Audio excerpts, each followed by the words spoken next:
বাংলাদেশটা দিয়ে দিলাম, আমার কলজা ঠান্ডা হবে না, আমার কলজা ঠান্ডা হবে না। আমি এই দেশের কাছে বিচার চাই, দেশের কাছে বিচার চাই। আমার এই সোনার টুকরা শিক্ষিত ছেলে কেন তাকে নির্মমভাবে গুলি করলো? প্রতিবাদ করার জন্য কি এইটা আসছিল? কেন প্রতিবাদ করলো? ছাত্র আন্দোলনে শরিক হয়েছিল 5 তারিখে। আমার ছেলে তখন স্বৈরাচার হাসিনা পদত্যাগ করে, পুলিশ তখন পদত্যাগ করে নাই। বৃষ্টির মতন আমার ছেলের উপরে বৃষ্টির মতন গুলি ছাড়ছে। এই যে দেখেন আপনার ফুটেজগুলো আছে, গুলিগুলা কিসের দেওয়ার মধ্যে। আমার ছেলে রক্ত লাশ, রাস্তায় লাশ পড়ে আছে। আবারও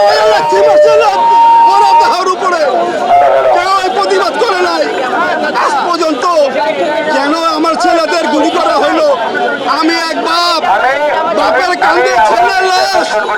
এই ছেলে আমার সংসারটা দেখতো। আমি একটা গাড়ির ড্রাইভার, আমি অচল। আমার পরিবার কিভাবে চলবো? এই দেশের কাছে বিচার চাই। এই শহীদ যারা হয়েছেন সারা বাংলাদেশে, আহত নিহত, তাদের যে জানে একটা সম্মানীয় তাদের ইজ্জত পায় এবং রাষ্ট্রভাবে একটা সম্মান পায়, মুক্তিযোদ্ধার সম্মান পায়। আপনাদের মাধ্যমে সারা বাংলাদেশে আমি বলতে চাই, এই শহীদের আহত নিহতের পরিবারদের প্রত্যেকটা এলাকায় এলাকায় চিহ্নিত করে কারা শহীদ হয়েছে। এই দেখে আমাদের এই বাংলাদেশটা দিয়ে দিলাম, আমার কলজা ঠান্ডা হবে না, আমার কলজা ঠান্ডা হবে না। আমি এই দেশের কাছে বিচার চাই, দেশের কাছে বিচার চাই। আমার এই সোনার টুকরা শিক্ষিত ছেলে কেন তাকে নির্মমভাবে গুলি করলো? প্রতিবাদ করার জন্য কি এইটা আসছিল? কেন প্রতিবাদ করলো? যারা এই রাষ্ট্র শাসন করবেন দুর্নীতিমুক্ত, দুর্নীতিমুক্ত, দুর্নীতিমুক্ত দেশ। আর যাতে কোনো ছেলের মা তার সন্তানের বুক থেকে ছেলের রাজা ছিনে না যায়, আর যাতে কোনো বাবা কোনো সন্তানকে না হারাইতে হয়।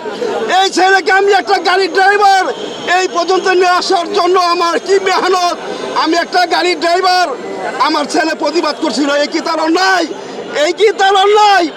আপনাদের মাধ্যমে স্বরাষ্ট্র মন্ত্রণালয়ে যারা কিছু আছেন, যেই ক্ষমতা আছেন, ওনারা একজনে কি গুলি খায় নাই। আপনারা দেখতে পাচ্ছেন ভাই, যাত্রাবাড়ি থানায় আমার বাসা ড্যামরা কোনাপাড়া পাড়ারগাঁও মধুবাগ। আমার এই বড় ছেলে, আমার এই 2টা ছেলে, এক মেয়ে। আপনাদের কাছে বিচার চাই। আপনারা এটা সোশ্যাল মিডিয়া যেখানে পারেন সবার মাঝখানে ভিড়ে আসে। যারা আহত নিহত প্রধান উপদেষ্টার কাছে আমি আকুল আবেদন করি, শুধু আমার ছেলের না, আমার মতো ছেলে আরো লাশ পড়ে আছে মর্গে, তাদেরকে দিতে দেয় নাই। আমিও দৌড়ি খেয়েছি, পুলিশের বাড়ি খাইয়েছি আমার ছেলের লাশ আনার জন্য। আল্লাহর অশেষ মেহেরবান, ফুল মেডিকেল থেকে আমার ছেলের লাশটা সঙ্গে সঙ্গে আমি পেয়ে গেছি, জানাজা দিতে পারছি। আল্লাহর কাছে শুকরিয়া আদায় করি। আপনাদের কাছে আকুল আবেদন, তারা যাতে শহীদের মর্যাদা পায়। আমার নাম মোহাম্মদ আব্দুর রব মিয়া। আমি থাকি ড্যামরা পাড়ারগাঁও মধুবাগ, শামসুল্লাহ খান স্কুল।